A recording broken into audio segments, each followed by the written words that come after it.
দিয়ে যাবার সময় অটো অ্যাক্সিডেন্ট হয়েছে এই লোকটি অটো অ্যাক্সিডেন্ট হওয়ার পরে আমরা তাকে কুমিল্লা কুস্তাতলি মেডিকেল নিয়ে ভর্তি করেছি।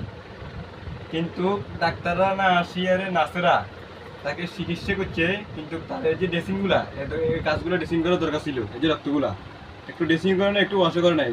এই দুইটা সিলে করতে সরকারি মেডিকেলের মধ্যে যদি 1500 টাকা যদি কষ্ট হয়, তাহলে এর চেয়ে তো ভালো প্রাইভেট মেডিকেলে নেওয়ার দরকার ছিল।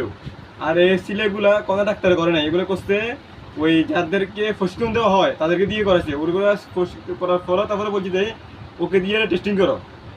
মানে ডাক্তারের কাজ একজন নার্স, সে নার্সও না, সে প্রশিক্ষণ করে, সে বলতেছে প্রশিক্ষণ করার জন্য তাকে দিয়ে সিলেটে প্রশিক্ষণ করে। আর হচ্ছে তো আপনারা যারা কুশতলী মেডিকেল, আশা করি কুশতলী মেডিকেল যাবেন, তারা সবাই সতর্ক থাকবেন যেন এরকম ঘটনা আপনাদের কাছে না হয়, এরকম ঘটনার মধ্যে আপনাদের সাথে না হয়।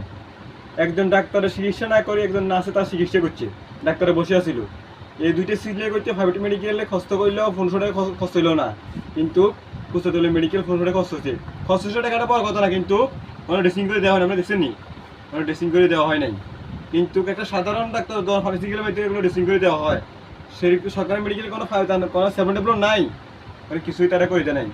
তারা রোগীদেরকে অবহেলা করে, তারা রোগীদেরকে এত চিকিৎসা দেয় না।